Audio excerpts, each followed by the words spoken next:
बच्चों, पाठ 2 समांतर रेखाओं में हमने थोड़ा याद करे में कुछ भाग पहले वीडियो में देखे थे, जिसमें मैंने प्रश्न की थी कि समांतर रेखाएं किसे कहते हैं, उसके दैनिक जीवन के उदाहरण क्या है, और आपको अगर दो रेखाओं को कोई तिर्यक रेखा काट रही है तो कितने प्रकार के कोणों की जोड़ियां बनती है, जो इस किताब में यहाँ फर्स्ट पेज में दिया गया था।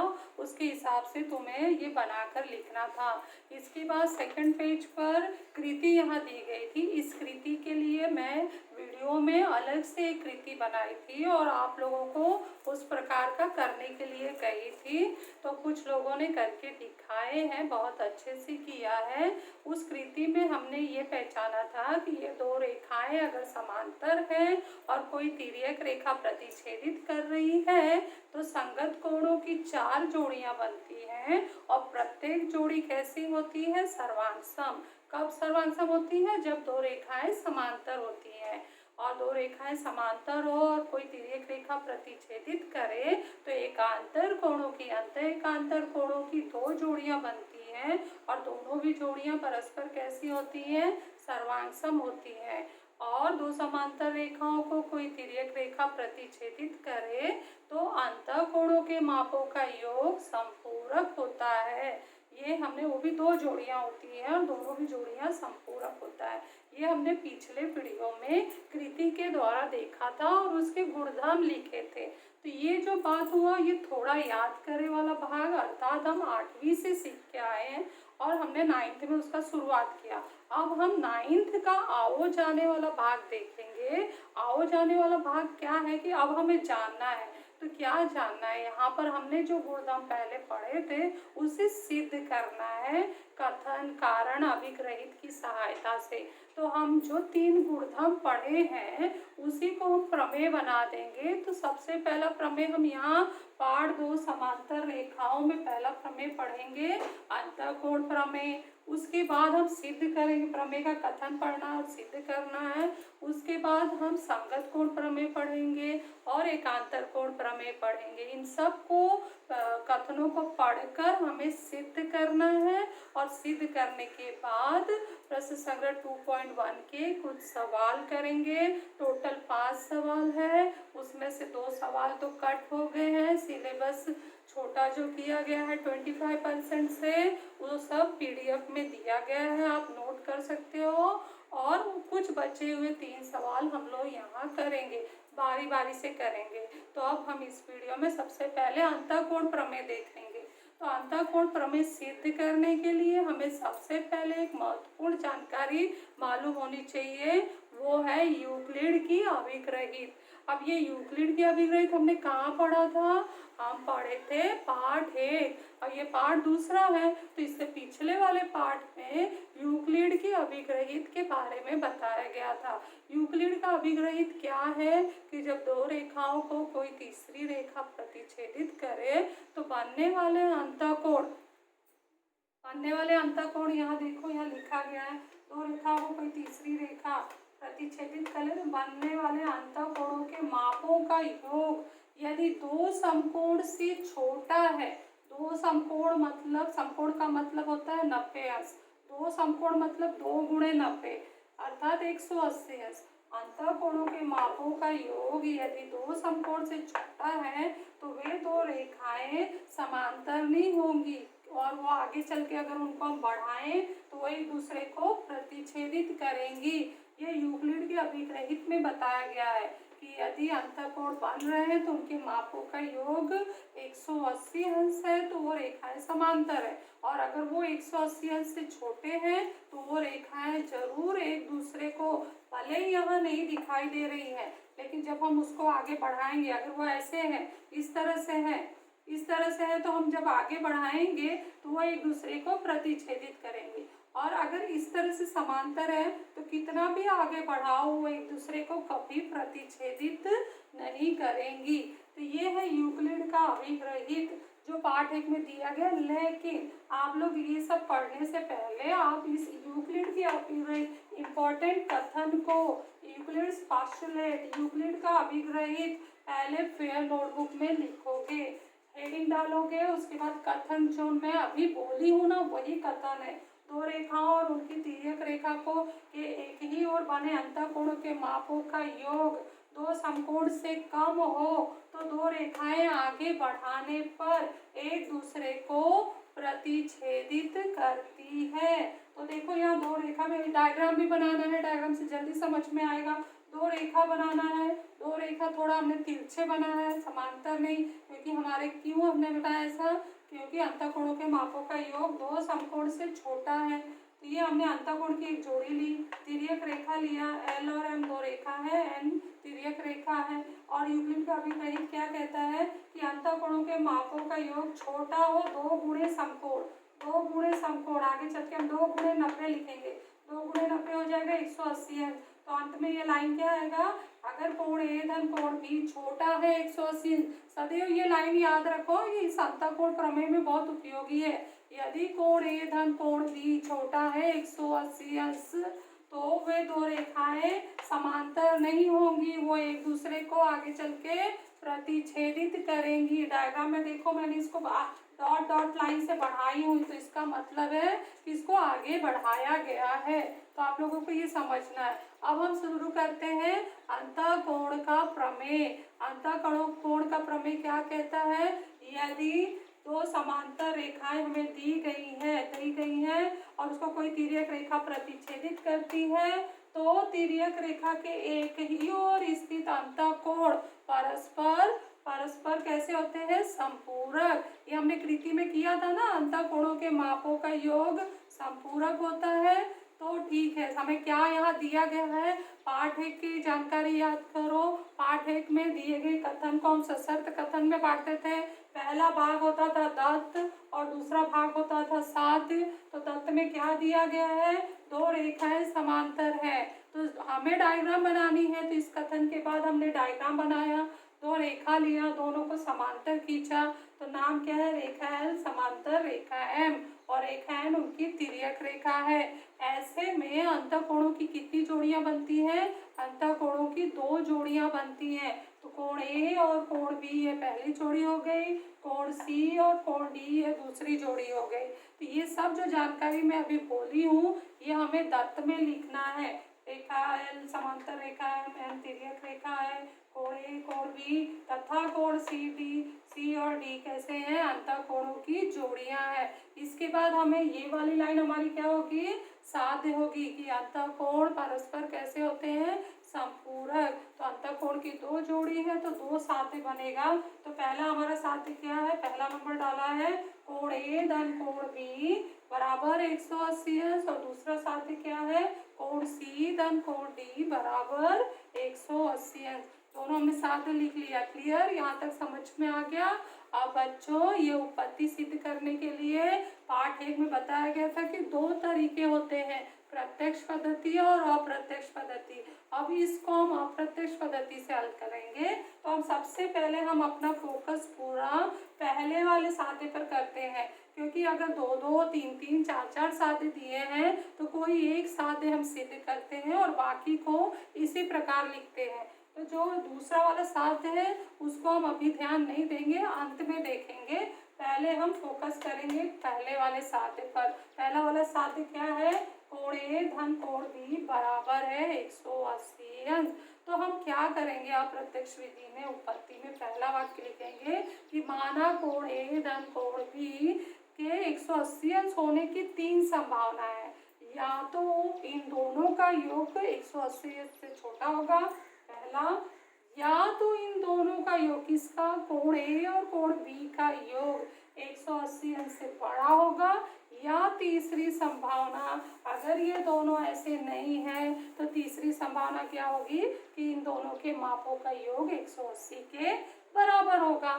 तो बताओ इसमें से हमारा साध्य कौन सा है, देखा तुमने साध्य वाली लाइन कौन सी है, तीसरी है। तो इसका मतलब है कि मेरा दिमाग ये फोकस करेगा कि पहला वाला वो संभावना मैं इसको असंगत सिद्ध कर दूं या गलत सिद्ध कर दूं, दूसरी वाली संभावना को भी मैं नियम के हिसाब से, ऐसे ही गलत सिद्ध नहीं करना है, नियम, कथन, अभिग्रहितों का उपयोग करके दूसरे वाले कथन को भी असंगत अर्थात गलत सिद्ध कर दूं।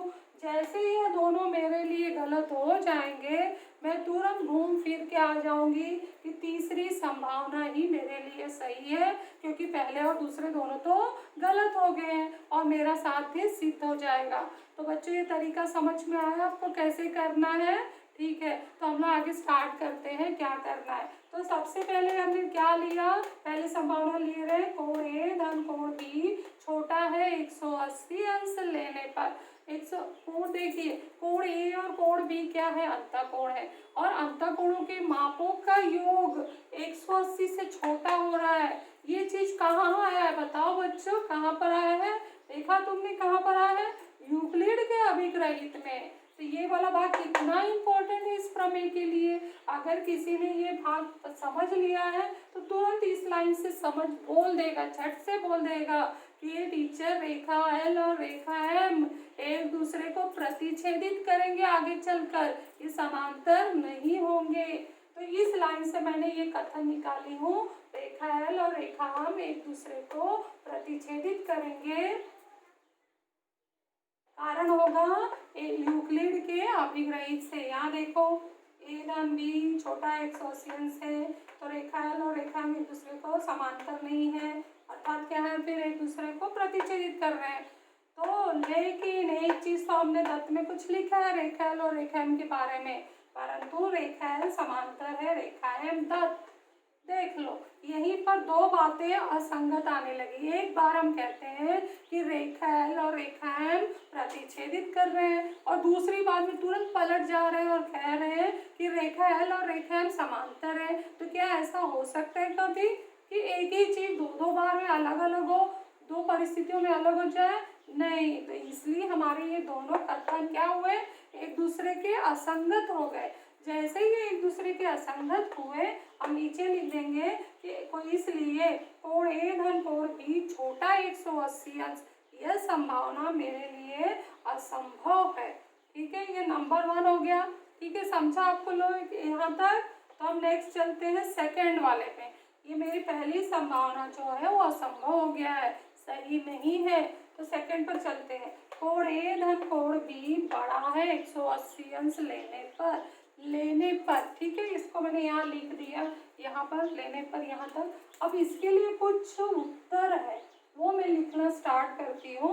तो इसमें हम क्या करेंगे, यहाँ पर सबसे पहले डायग्राम में देखेंगे और एक नई जोड़ी पर फोकस करेंगे। देखो, जो मैं निशान लगाई हूँ, ध्यान दिया, कोण ए धन कोण बी कैसे है? रेखीय युगल कोण है, तो कैसे होंगे? इनका योगफल 180 के बराबर होगा। नीचे देखो, कोण सी और कोण बी कैसे है? रेखीय युगल कोण है, तो इनका योगफल 180 के बराबर होगा। दोनों का कारण लिख दिया, नंबर डाल दिया। फिर हम बोल रहे हैं कि 1 और 2 से इनके संगत पक्षों को जोड़ दो। बायां पक्ष बाएं से जोड़ो, दाहिना पक्ष दाएं से जोड़ो। तो बाएं पक्ष में क्या क्या है? कोण ए धन कोण बी धन कोण सी धन कोण बी बराबर 180 धन 180, टोटल कितना हुआ? 360। अब हम क्या करेंगे? पक्षांतर करेंगे। पक्षांतर करने के लिए मुझे ध्यान देना है कि मेरा ये वाला जोड़ी साथ में आए। ये जोड़ी किसके? कोण ए के साथ। यहाँ पे कोण डी लिखा है, तो कोण डी मैं नहीं लूंगी, क्या लूंगी? कोण ए के साथ मैं कोण बी बनाऊंगी जोड़ी, और अगला जोड़ी कौन सा बच रहा है? कोण सी के साथ कोण डी। तो इस तरह बाएं तरफ मैं कोण सी और कोण डी को रखती हूँ, बराबर करके 360। और यहाँ का जो दूसरा जोड़ी है कौन सा? कोण ए धन कोण बी, बी इधर चला गया, कोण ए धन कोण बी को पक्षांतर करूंगी ब्रैकेट के साथ, माइनस हो जाएगा, माइनस ब्रैकेट में कोण ए धन कोण बी। तो यहाँ पे मैंने सिर्फ पक्षांतर किया है। 4 कोण दिखाई दे रहे हैं ना आपको? 4 में से सी और डी यहाँ पर रखा है, और ए और बी ध्यान दो, ए और बी को मैंने वहाँ पक्षांतर किया है। क्यों? क्योंकि ये सी और डी अंतःकोण है और ए बी भी अंतःकोण है। तो पक्षांतर कर लिया। अब यहाँ पर तुम्हें जरा सोचना है। अब अपने दिमाग पर जोर देना है क्या कि यहाँ पर कोण सी धन कोण डी बराबर है 360 माइनस कोण ए धन कोण बी। कोण ए धन कोण बी का संभावना में हमने क्या लिखा है, कोण ए धन कोण बी बड़ा है 180 अंश से इस संभावना में, अर्थात 180 से इसका माप बड़ा है, अर्थात 181 भी हुआ, 182 भी हुआ। तो जब भी हम 360 में से 180 से बड़ा अर्थात 181 घटाएंगे या 182, जो भी मान लेना है, यहाँ तो कोई फिक्स नहीं, कोई भी मान लो, बस 180 मत लो, 180 से बढ़ा लो। तो जो भी मान लेंगे हम 360 में से घटाएंगे तो कोण सी धन कोण डी का मान क्या 180 आएगा? क्या 180 से बड़ा होगा? नहीं, 180 भी नहीं आएगा, 180 से बड़ा भी नहीं होगा।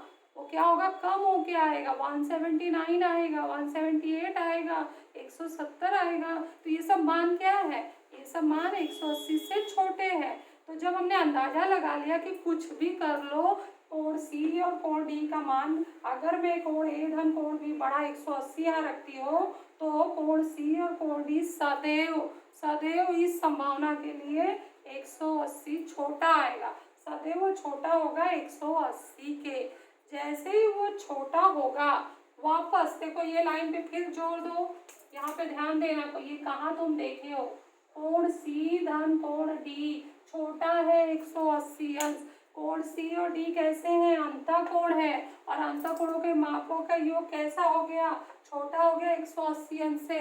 तो यूक्लिड के अभिग्रही से क्या होगा, वो दोनों रेखाएं क्या होंगी, एक दूसरे को प्रतिच्छेदित करेंगी। कौन सी दो रेखाएं, रेखा एल और रेखा एम एक दूसरे को प्रतिच्छेदित करेंगे, यहाँ पर हमें सोचना है। परंतु रेखा एल समांतर है रेखा एम, रेखा एल समांतर है रेखा एम, रेखा एल रेखा एम एक दूसरे को प्रतिच्छेदित कर रही है।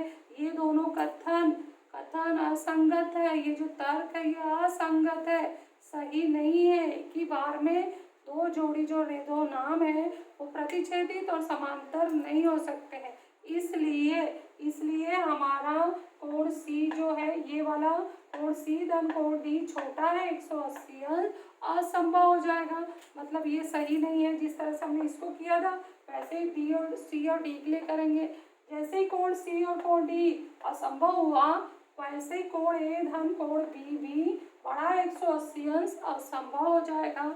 अर्थात हमने जो दूसरी संभावना मानी है उसको भी हम असंभव सिद्ध कर दिए। कारण होगा यूक्लिड के अभिग्रहित से। यहाँ से आपको ध्यान देना है, कोण सी और डी 180 अंश छोटा असंभव हुआ, तो जो हमारी संभावना है वो भी असंभव हो गई, उसको नंबर 2 हमने डाल दिया। अब कथन 1 और 2 से ध्यान दो, पहला वाला भी कथन संभव, दूसरा वाला भी कथन असंभव, तो क्या सही है, ये वाला संभव हो सकता है।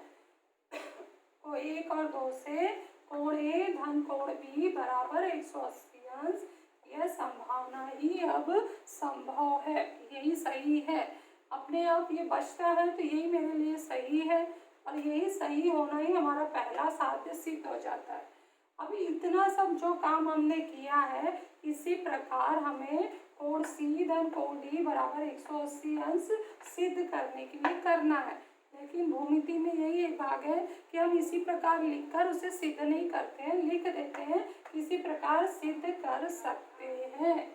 तो इस तरह से हमारा पहला साध्य और दूसरा साध्य दोनों सिद्ध हो जाता है, और ये हमारा है अंतःकोण प्रमेय। तो आप लोगों को ये अच्छे से समझ में आ गया होगा। ध्यान से एक बार देखिए, 2 बार वीडियो को देखिए, क्योंकि जितनी बार देखेंगे उतनी बार ये अच्छे से समझ में आएगा।